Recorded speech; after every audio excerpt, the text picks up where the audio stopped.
aí o que a gente teve nesses 1.700 anos de cristianismo, primeiro a chamada Idade das Trevas, total, né? Até a Reforma Protestante.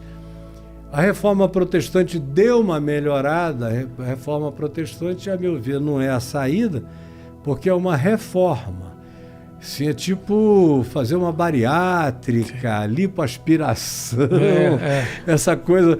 Vamos botar um jeitinho diferente. No entanto, o que Jesus disse é que ninguém bota remendo de pano novo em veste velha, porque o pano novo vai corroer o cirzimento da veste velha e o buraco vai ficar cada vez maior. Jesus não era reformista. Sim. Jesus disse, não se põe vinho novo em odres de couro de cabrito, animal, porque a gente bota o vinho novo no odre novo e eles têm que coexistir.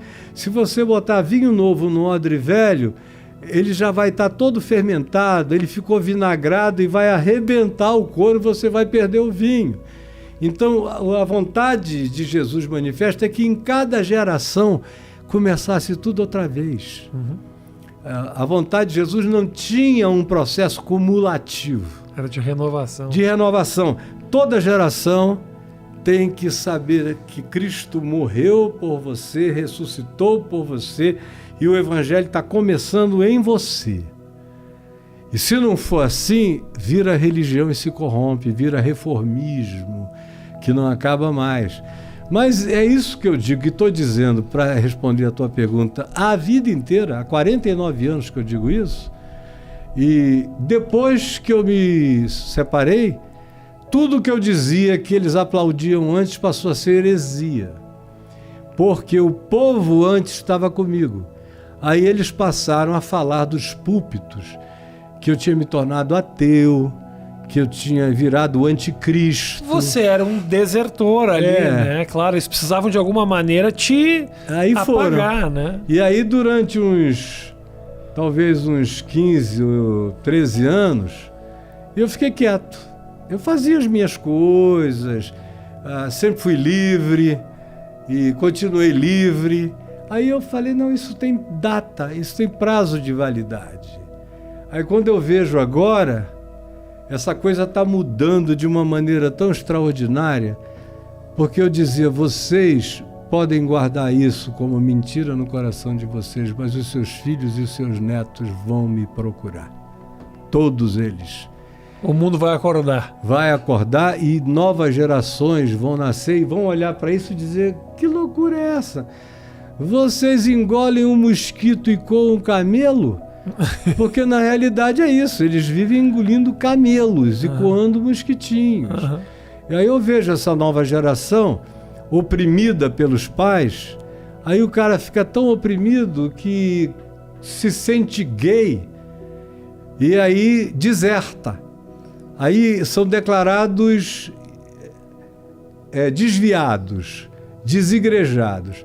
Sabe qual é a segunda maior denominação de evangélicos no Brasil? Não. São os desigrejados, mais de 16 milhões. É o meu público. Aí que entra o Caio. Todo dia. Aí que entra o Caio.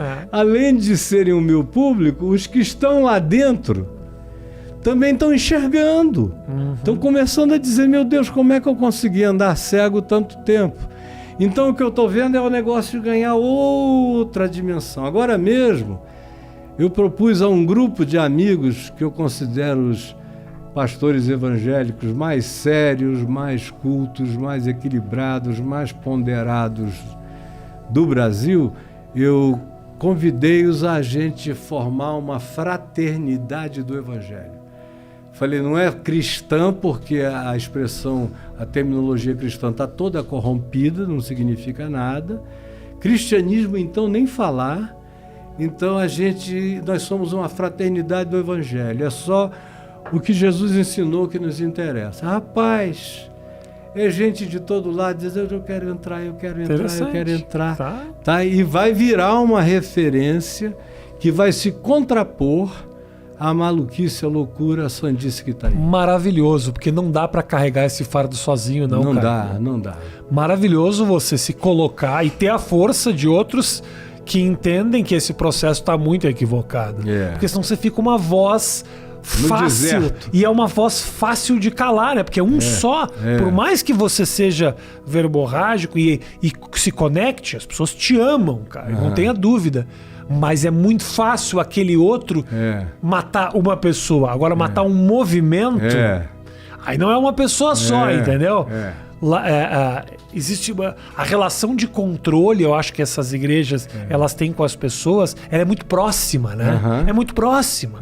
O cara vai no culto, não é só o pastor que está falando ali, tem pastores espalhados pelo culto, que ele sabe se a Dona Maria foi, se o seu José faltou, quanto que a Mariana deixou de dinheiro na semana passada. Então é uma relação de controle muito forte. E aquele cara, se tem uma queda, né? O seu José parou de fumar o crack. Se ele volta a fumar o crack, a primeira pessoa que ele vai procurar é o Marcos, que é ali o pastor que estava próximo. Então ele é a representação do divino, né? Então, se você consegue quebrar com essa corrente e explicar tudo isso que você tem, todo esse amor que você consegue sentir ali, não é deles, é teu. Puta, aí você faz esse cara ver o mundo com outras cores. E né? A coisa mais óbvia é que quem podia ter feito isso sozinho começou chamando 12, que viraram 120, que viraram milhares,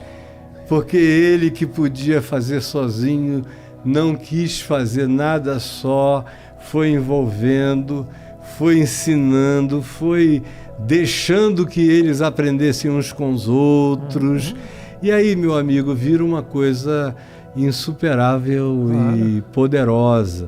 E ela vai acontecendo sem alarde. Vai acontecendo, por exemplo... Amor não faz barulho, né? Não faz barulho e é de graça, né? Agora, na outra associação, que assim, tomando como parâmetros, era uma espécie de CNBB evangélica, tudo era muito caro. E todo mundo contribuía, mas no final do mês eu tinha que tirar da minha organização, que era a Visão Nacional de Evangelização, no mínimo 10 mil, 15 mil, 20 mil dólares para completar, para fechar o mês, não sei o que e tal. Agora a gente está aqui, olha, como você falou no início, a gente não está batendo uma laje, a gente não está fazendo nada disso. Milhares de pessoas vão nos assistir e a revolução, imagina. Já parou para pensar? Provavelmente já deve ter parado para pensar. Interessante que eu abri para perguntas das pessoas aqui e tem uma pergunta que se repetiu muito aqui, que é: quando é que Jesus volta? Será que a tal volta de Jesus não é essa descoberta? Jesus está voltando todo dia, toda vez que alguém volta a viver Jesus entre os homens. Então, há muitos Jesuses. E a minha vocação, e é de todo cristão, deveria ser um pequeno Jesus na Terra. Sim. Não é? Eu quero ser um Jesusinho. Jesusinho. Do amor de Deus espalhado por aí. Bem-aventurado seja todo aquele que entender isso. Agora, Jesus vai voltar.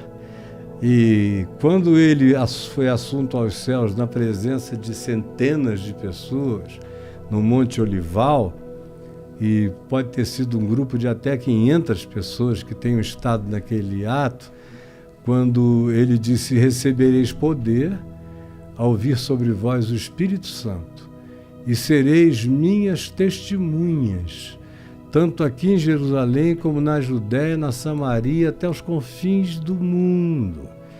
E aí os caras ficaram, ele falou isso e o texto diz lá: enquanto Jesus dizia essas palavras, uma nuvem o encobriu dos seus olhos. E apareceram diante deles 2 varões vestidos de branco, que lhes disseram: homens da Galileia, porque a maioria deles não era de Jerusalém, era gente lá da Galileia dos gentios, dos malucos. Homens da Galileia, por que estáis olhando para as alturas? Esse Jesus que dentre vós foi assunto aos céus, virá outra vez, do modo como o vistes subir. Então eu sei que ele vai voltar. Ele disse que ninguém que dissesse quando estaria dizendo qualquer coisa certa, porque é imprevisível a volta dele. E a coisa mais maravilhosa de Jesus é o que Paulo diz, que ele, sendo Deus, esvaziou-se de Deus para viver a natureza da figura e da existência humana. Aí perguntaram a ele, não é, quando é a tua volta? Olha a resposta, ele disse, quanto àquele dia e hora, eu não sei, os anjos não sabem, ninguém sabe, isso é do meu Pai que está nos céus. Eu estou aqui apenas trazendo essa palavra e eu vou voltar para onde eu vim, mas dia e hora não vão saber. Não vão saber. Entendi. De maneira nenhuma.